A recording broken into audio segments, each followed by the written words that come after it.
Mesdames et messieurs, bonjour, shalom à vous, bienvenue maintenant sur la deuxième partie de notre message, les 4 éléments du ciel et leur pouvoir avec le prophète Lovi Elias. 4 éléments du ciel avec leur pouvoir. Déjà dans la première partie, nous avons entamé notre discussion ou enseignement sur le premier élément qui est l'eau. Je rappelle rapidement que nous avons dit que les 4 éléments du ciel qui vous permettent, d'accord, de savoir que vous êtes en présence de Dieu ou que vous avez atteint ou que vous avez eu contact avec la présence du ciel lors de vos prières, eh bien, il y a l'eau, c'est-à-dire qu'il y aura des manifestations, il y a 4 différentes sortes de manifestations, d'accord, de 4 éléments essentiels du ciel. Et que ces 4 éléments du ciel, en fait, premièrement, il y a l'eau, ensuite nous avons le feu, ensuite nous avons le vent ou l'air, et ensuite nous avons les pierres. Alors, dans la première partie, nous avons commencé déjà à discuter de l'élément l'eau et de la façon dont l'élément l'eau se manifestait ou se déclenchait lors de vos prières pour que vous sachiez que voici, vous êtes entré en contact avec le ciel. Et donc, aujourd'hui, nous allons évoluer dans notre message pour découvrir les 3 autres éléments. Alors, l'eau est un élément céleste. L'eau est un élément céleste. Et pour vous montrer combien l'eau est importante, vous allez voir que l'eau recouvre la terre jusqu'à 10%. Alors, l'eau est extrêmement vitale, ce que nous savons. Mais il y a une raison spirituelle qui lui est attachée. Et cette raison spirituelle, c'est que l'eau vous rapproche du cœur de notre Père céleste. L'eau vous rapproche du cœur de Dieu. Alors, tout le monde entrait dans l'eau, se faisait baptiser et ressortait, mais rien ne se passait. On a assisté à aucun événement particulier. Mais quand Jésus-Christ est entré dans l'eau et qu'il en est ressorti, immédiatement le ciel s'est ouvert. C'est alors qu'on entendait la voix de Dieu qui s'exprimait. Vous êtes en train de prier profondément et que soudainement, vous ressentez comme des gouttes d'eau qui vous tombent dessus. Ne paniquez pas et ne commencez pas à gigoter pour essayer de voir en fait qu'est-ce qui se passe autour de vous. Parce que rappelez-vous, certainement, vous êtes à l'intérieur de votre chambre, sur vos genoux en train de prier et soudainement, vous commencez à ressentir des gouttes d'eau vous tomber dessus. Réjouissez-vous immédiatement parce que sachez qu'à l'instant là même, c'est Dieu qui vous a rapproché de lui. C'est Dieu qui vous a permis, qui vous a ouvert l'accès à sa présence. C'est Dieu qui vous a ouvert l'accès à son lieu secret pour vous rapprocher de lui. Donc, réjouissez-vous et surtout demeurez dans cette dimension, demeurez dans cet état, réjouissez-vous et commencez à l'adorer davantage à ce moment-là. Peu importe la prière que vous étiez en train de faire, peu importe la requête de prière que vous étiez en train de faire, eh bien, coupez la requête immédiatement et commencez à adorer Dieu en ce moment-là et adorez-le davantage. N'oubliez pas, l'eau représente la mort.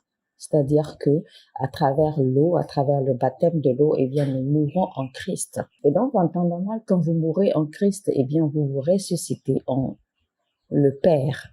Vous ressuscitez, eh bien, en temps normal, quand vous mourrez avec Christ, eh bien, vous ressuscitez avec le Père. C'est-à-dire que vous ressuscitez en le Père. C'est-à-dire que quand vous mourrez avec Christ, vous ressuscitez avec Christ pour être aux côtés du Père. Vous ressuscitez avec Christ pour être plus proche. Ou alors, oui, vous ressuscitez pour être plus proche du Père. Alors, deuxième élément dont nous allons parler maintenant, c'est le vent. Donc, nous allons faire recours à notre verset, Psaume 104 à partir du verset 1 qui dit, verset 2, il s'enveloppe de lumière comme d'un manteau. Il étend les cieux comme un pavillon. Il forme avec les eaux le fait de sa demeure. Il prend les nuées pour son char. Il s'avance sur les ailes du vent. Donc, soulignez, il s'avance sur les ailes du vent. C'est-à-dire que l'Éternel se déplace sur les ailes du vent. Quand vous êtes en train de prier profondément, et que vous n'êtes même pas exposé à l'air, mais soudainement vous ressentez comme une brise d'air qui vous touche. Vous ressentez comme une brise d'air qui vous enveloppe. Donc la Bible dit celui qui marche sur le vent, celui qui marche sur les ailes du vent.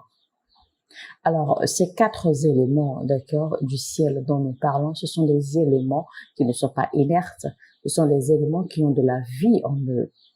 Ce sont des éléments, ce sont des êtres. Ces quatre éléments constituent des êtres vivants. Ces quatre éléments constituent des êtres qui ont de la vie, qui respirent. C'est donc bien pour cela que la Bible nous signifie que le vent a des ailes, puisque la Bible dit que le Seigneur, notre Dieu, lui qui marche sur les ailes du vent. Maintenant, rapidement au passage, avant d'atteindre le vent, la Bible dit « Il prend les nuées pour son char ». Il utilise les nuées pour son char. Les nuées ici, en fait, désignent un groupe, une catégorie d'anges qui sont appelés les nuées. Donc, en fait, c'est en réalité une catégorie d'anges. Il y a des anges qu'on appelle les nuées. Et ces anges, en fait, sont encore appelés les chérubins. Donc, l'Éternel utilise les chérubins comme son char. Rappelez-vous quand les disciples étaient rassemblés dans une chambre qu'ils étaient en train de prier. La Bible nous fait comprendre que soudainement, il y eut un grand vent. Et la manifestation de ce vent violent d'accord, qui est entré là où les disciples étaient rassemblés, là où les apôtres étaient rassemblés pour prier, eh bien, c'était juste l'entrée de Dieu. Dieu avait fait son entrée au milieu de leur chambre, au milieu de là où ils étaient rassemblés en train de prier. Donc, chaque fois que vous expérimentez l'élément du vent, l'élément de la manifestation du vent, eh bien, sachez que Dieu est venu à votre rencontre. Sachez que Dieu vous a visité. La raison pour laquelle je vous enseigne ces choses, c'est pour que vous commenciez à faire attention, d'accord, à ce qui se passe autour de vous pendant que vous êtes en train de faire des prières, pendant que vous êtes en prière profonde. Ayez toujours une attention particulière pour ce qui se passe autour de vous. N'ignorez pas les événements qui se produisent autour de vous pendant que vous êtes en train de faire des prières profondes. Et donc, ce que je vous enseigne là vous aidera, d'accord, à développer des attitudes ou des comportements, d'accord, à adopter pendant que vous êtes en train de prier pour que vous ne ratiez pas eh bien, cette expérience ou cette visitation angélique, ou cette visitation céleste pendant que vous effectuez vos prières profondes. Pour que pendant que vous priez, pendant que vous êtes dans vos prières profondes et que le royaume de Dieu vous apparaisse ainsi, que le royaume de Dieu vienne à vous ainsi, que vous sachiez comment y répondre, que vous sachiez quelle attitude adopter. Vous êtes en train de prier et soudainement vous ressentez une manifestation de vent autour de vous. Vous ressentez une sorte d'air qui vous enveloppe, ou vous ressentez un vent violent qui vous enveloppe ou qui enveloppe le lieu où vous êtes en train de prier. Alors allez immédiatement sur vos genoux, levez vos deux mains vers le ciel, soumettez-vous et commencez à adorer le Seigneur.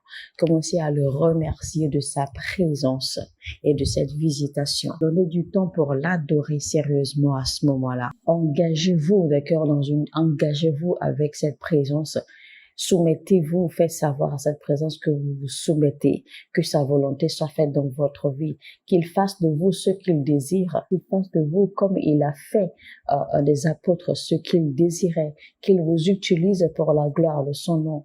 Donc, il faut apprendre d'accord à vous engager chaque fois que vous avez la chance ou la grâce d'avoir cette expérience de la présence céleste autour de vous.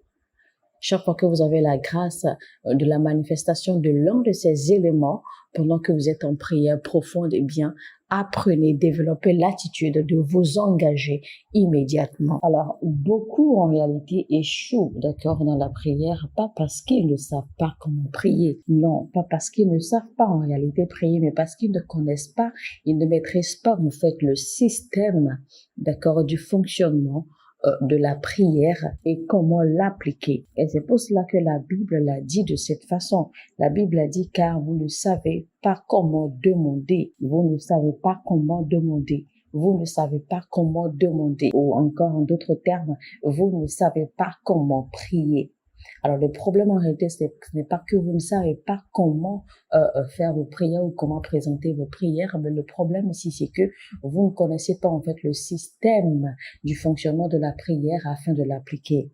Vous ne connaissez pas les principes du fonctionnement de la prière afin de les appliquer et pouvoir vous aligner à cela. Et la Bible continue en disant ceci, mais l'Esprit sait comment prier, l'Esprit sait comment intercéder avec des gémissements, des soupirs et des mots et des expressions que les mots ne sauraient expliquer et des expressions que les mots ne sauraient décrire. C'est-à-dire, mais l'Esprit sait comment prier, l'Esprit sait comment intercéder pour nous avec des soupirs et des gémissements et des expressions que les mots ne sauraient décrire. En réalité, pendant que vous priez, vous devez engager votre esprit à rester focalisé. C'est-à-dire que vous devez apprendre à prier depuis la profondeur de votre esprit et non en étant en train de prier et en étant en train de penser à vos situations ou en exposant votre situation ou les circonstances autour de vous ou ce que vous traversez, ceci et cela. Les circonstances autour de vous doivent et ne peuvent contrôler votre façon de prier. Et donc, comme j'avais dit, comme la Bible nous l'a signifié clairement, pendant que les apôtres étaient en train de prier, eh bien, il y eut un tremblement de terre, un grand tremblement de terre, et un grand vent se fit. Il y eut un grand vent qui a pénétré l'endroit où les apôtres étaient rassemblés en train de prier. Ils n'ont pas dit que c'était la manifestation du Saint-Esprit. Non, c'était plutôt la manifestation de Dieu lui-même, de la présence de Dieu. Alors, parce que les apôtres, en fait, ont espéré, ils ont longtemps attendu de voir s'accomplir les promesses du Père. Et pendant qu'ils priaient, alors il y eut ce mouvement. Il y eut cette manifestation. Et donc, il fallait la manifestation de cet élément du ciel pour que la présence de Dieu s'installe. Donc, en fait, le tapis rouge, d'accord, du Père, eh bien, c'est le vent. Le tapis rouge sur lequel se déplace notre Père céleste, c'est le vent. Alors, je vous montre rapidement quelque chose par une anecdote, précisément celle de Élie, du prophète Élie. La Bible nous a fait comprendre que le prophète Élie avait fui. Quand il avait fui Jézabel, il était allé se cacher dans une cave, dans une grotte. La Bible dit que quand le prophète Élie priait, eh bien, il y eut un grand vent. Et dans ce grand vent, Dieu ne s'y trouvait pas. Il y eut un tremblement de terre. Et dans ce tremblement de terre, Dieu ne s'y trouvait point. Il y eut le feu. Il y eut la manifestation du feu.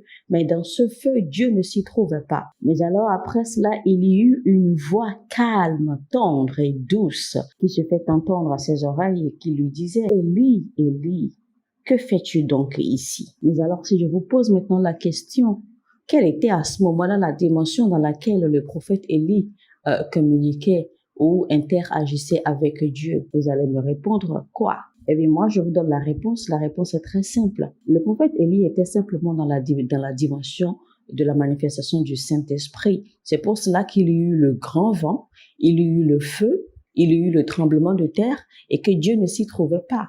Mais que après, en fin de compte, c'était maintenant une petite voix douce et calme qui se faisait entendre. C'est seulement le Saint-Esprit qui s'exprime à travers une voix douce, calme, petite et tendre. Donc, le prophète Élie interagissait à ce moment-là avec le Saint-Esprit. Donc, quand la Bible dit que Dieu ne se trouvait pas dans ces éléments qui se sont manifestés, le vent, le tremblement de terre, le feu, et que Dieu ne s'y trouvait pas, en réalité, ce n'était pas que la présence de Dieu manquait en ces choses, ou que Dieu n'existait pas en ces choses, ou que Dieu ne répondait pas au prophète Élie à travers ces choses. Mais le truc ici, ce qu'il faut comprendre, c'est que le prophète Élie n'avait pas été appelé, d'accord, dans le ministère ou dans la dimension spirituelle à entendre Dieu ou à expérimenter Dieu ou à voir Dieu à travers ces éléments en réalité. Et donc, il a été appelé à entendre Dieu, d'accord, à entrer en communication, à échanger ou à s'engager avec Dieu dans la dimension du Saint-Esprit, c'est-à-dire à travers le Saint-Esprit. C'est pour cela qu'il n'y a pas eu de manifestation clair et tangible quand le vent se fit entendre ou quand il y eut le vent, quand il y eut le tremblement de terre et quand il y eut le feu, mais que c'était le Saint-Esprit lui-même qui lui a maintenant parlé à travers cette petite calme et douce voix. Donc c'était simplement que le prophète Élie n'avait pas été appelé à entendre ou à recevoir de Dieu dans la dimension de ces trois premiers éléments qui s'étaient manifestés. Alors pour vous prouver cela, je vous donne encore une autre anecdote de Moïse. Il le dit clairement que quand Moïse a vu le buisson brûler, quand il a vu le buisson ardent, du buisson ardent se fit entendre une voix. Donc il y avait le feu qui brûlait mais qui ne consumait pas le buisson, qui ne consumait pas l'herbe. Et du milieu de ce feu, Moïse entendit une voix se fit entendre par Moïse. Et le prophète Élie aussi a vu le feu. Quand il priait, il y avait eu la manifestation du feu aussi, comme pour Moïse.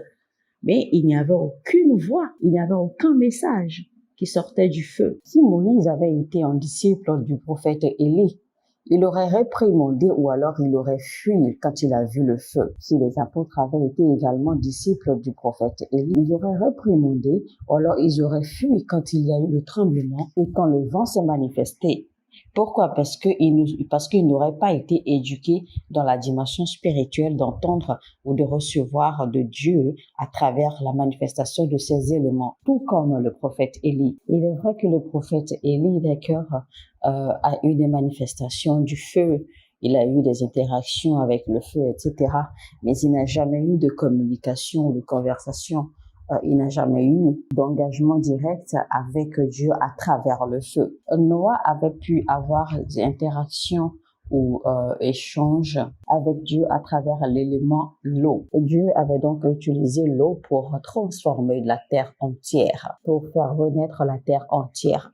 Et donc, les eaux, le déluge a pu tenir sur la terre parce que Dieu était là-dedans. Alors, chaque fois que vous êtes en prière profonde ou que vous êtes en adoration profonde et que vous ressentez la manifestation de l'élément du vent, eh bien, il faut savoir que c'est un ange qui vous a ouvert le portail d'ascension vers Dieu, vers le trône de Dieu. Au passage, je tiens à souligner que la raison pour laquelle, en fait, vous ressentez ce vent, eh bien, c'est un ange, d'accord, qui est en train de battre ses ailes. C'est pour cela que vous ressentez ce tremblement, ce grand vent, ce vent violent se manifester autour de vous. Simplement par le battement des anges, c'est simplement par le battement d'un ange qui est venu vous ouvrir le portail pour accéder, d'accord, au trône de Dieu. Alors, je vais vous donner plus de détails, d'accord. Je vais entrer un peu plus en profondeur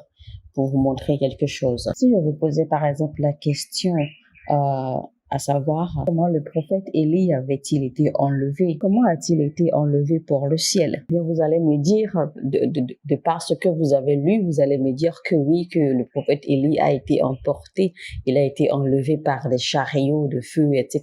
Mais non, ce n'est pas cela, c'est pas la vérité.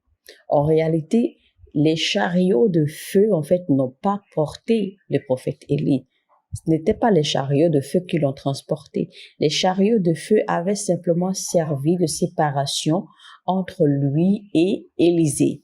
Donc, les chariots de feu, en fait, ils sont descendus pour simplement créer l'espace pour ouvrir le portail et faire une séparation entre lui et Élisée pour que Élisée ne soit pas emporté dans le même vent parce qu'en réalité, c'était un vent violent qui a transporté le prophète Élie. Et ce vent violent, en fait, c'était l'ange. C'était l'ange qui avait battu ses ailes, en fait, pour ouvrir le portail de l'ascension du prophète Élie vers le trône de Dieu. Donc, il a fallu qu'il y ait eu ce grand vent et il fallait que les chariots de feu, d'accord, fassent cette séparation, cette barrière entre le prophète Élie et le prophète Élisée pour que Élisée ne soit pas emporté, d'accord, dans ce vent qui allait transporter le prophète Élie vers le trône de Dieu.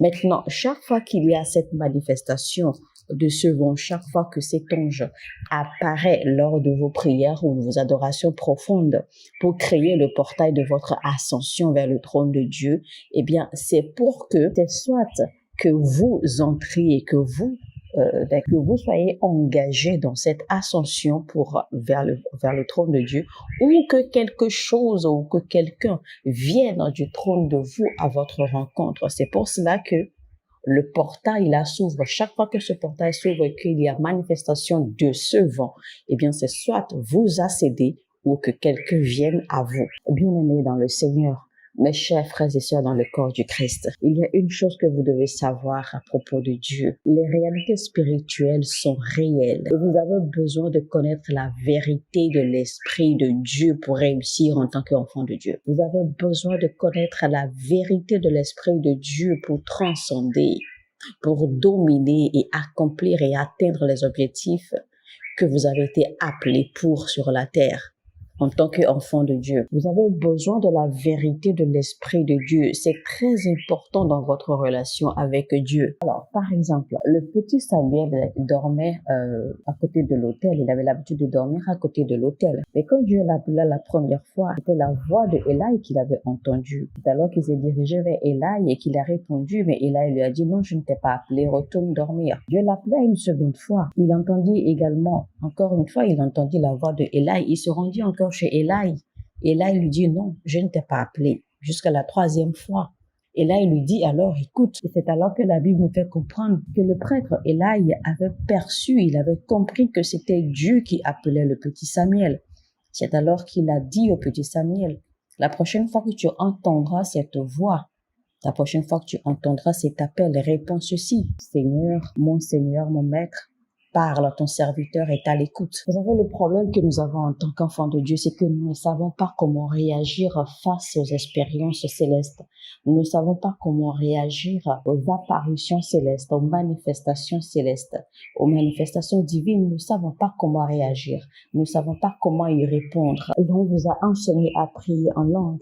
L'on vous a enseigné à parler. Mais on ne vous a pas enseigné à être sensible même quand vous parlez. Il existe des moments pour parler. Il existe également des moments où vous devez prêter attention à ce qui pourrait ou à ce qui se passe autour de vous. Vous devez apprendre à être sensible spirituellement pendant que vous êtes en train de prier. Parce que Dieu peut agir à tout moment. Dieu peut apparaître. Il peut apparaître. Il peut mouvoir à tout moment. Et il peut utiliser n'importe lequel de ces éléments pour mouvoir ou pour faire ressentir sa présence. Et vous avez besoin d'être sensible pour capter cela et également savoir comment réagir, comment se comporter. Lisons Ézéchiel chapitre 1, le verset 4 et 5. Je regardais et voici, il vint du septentrion un vent impétueux, une grosse nuée et une gerbe de feu qui répandait de tous les côtés une lumière éclatante, au centre de laquelle brillait comme de l'airain poli sortant du milieu du feu. Au centre encore apparaissaient 4 animaux dont l'aspect avait une ressemblance humaine.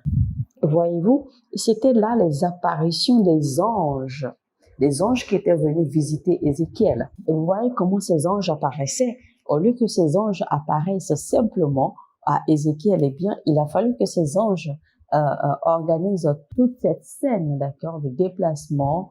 Donc, c'était donc en fait le déplacement du chariot du ciel. Donc, il y a eu la manifestation du vent. Et rappelez-vous là bien, il est bien noté que le vent venait du nord. Le vent venait du septentrion. Ensuite, il y a une nuée. Ensuite, il y a du feu. Je vous montre encore quelque chose dans Ésaïe 14, verset 13. Tu disais en ton cœur, je monterai au ciel. Je lèverai mon trône au-dessus des étoiles de Dieu. Je m'assiérai sur la montagne de l'assemblée, à l'extrémité du septentrion. Je monterai sur le sommet des nues. Je serai semblable au Très-Haut. Et donc, il faut noter que là, en fait, c'était le diable qui parlait. Le diable qui parlait, c'est le diable qui parlait. Dans ce verset de Isaïe 14, 13, c'était le diable qui parlait. Alors, vous allez voir que le diable a également mentionné le septentrion. Le septentrion, c'est vers le nord. Le nord. Le premier verset d'où les anges sont descendus pour visiter Ézéchiel, c'était toujours le septentrion, le nord. Donc, l'ouverture s'est toujours créée vers le nord. Et le diable dit également qu'il va se placer, qu'il va se positionner du côté du nord, du côté du septentrion, d'accord? Et qu'il ascendra et qu'il descendra et qu'il ferait ceci et qu'il élèvera son trône au-dessus des étoiles et qu'il ferait ceci et qu'il ressemblerait qu'il aura la ressemblance de Dieu. Voici tout ce que le diable dit. Mais est-ce que vous savez au moins un peu pourquoi le Nord? En réalité, je vous le dis aujourd'hui, c'est l'une des vérités capitales de l'esprit. Le trône de Dieu est situé vers le nord. Le trône de Dieu est situé vers le nord, vers le septentrion. Alors, Dieu aime les adorations. Dieu aime extrêmement les adorations. Donc, quand vous êtes dans votre chambre et que vous devez prier, eh bien, donnez vraiment du temps à adorer Dieu. Si vous atteignez la dimension où vous arrivez vraiment à toucher le cœur de Dieu, eh bien, ce portail s'ouvrira tout seul et ce vent soufflera, ce vent descendra, ce vent va se manifester autour de vous tout seul, sans aucune difficulté. Et vous allez pouvoir ascender. Ce portail s'ouvrira aisément et Dieu marchera vers vous. Il vous visitera. Ce sont là des moments où la vie d'un chrétien commence à devenir un avantage, un profit pour le royaume de Dieu. Car ce sont des moments intenses, ce sont des moments définis dans la vie d'un chrétien ou d'un croyant. Mesdames et messieurs, eh bien, ce sont là les deux premiers éléments du ciel et leur pouvoir, leur importance et leur manifestation. L'eau, premier élément, le vent, deuxième élément. Ce sont donc là les deux éléments, d'accord, de la manifestation du ciel pour vous faire comprendre que vous êtes entré en contact avec Dieu, avec les êtres célestes. Donc, dans cette deuxième partie, eh bien, nous avons touché le deuxième élément. Prochainement, nous allons toucher le troisième élément et le quatrième élément. Alors, pour ne pas rater, d'accord, la suite de ce message, si vous adorez la révélation, si vous adorez la connaissance, restez câblés sur cette chaîne, abonnez-vous maintenant et cliquez sur la cloche de notification pour ne rater aucun de nos messages et surtout pour ne rater la suite de ce message. Alors, mesdames et messieurs, c'était donc les 4 éléments du ciel et leur pouvoir, deuxième partie avec le prophète Lovie Elias. Si ce message vous a inspiré, si ce message vous a touché, si vous avez appris quelque chose, si vous avez aimé, cliquez maintenant sur le bouton j'aime et partagez. Copiez le lien et partagez au maximum jusqu'à ce que vous soyez partagé. Copiez le lien et partagez au maximum jusqu'à ce que vous soyez fatigué et que Dieu vous bénisse parce que vous aurez obéi à cette instruction. Sur ce, je vous dis, soyez bénis et shalom chez vous.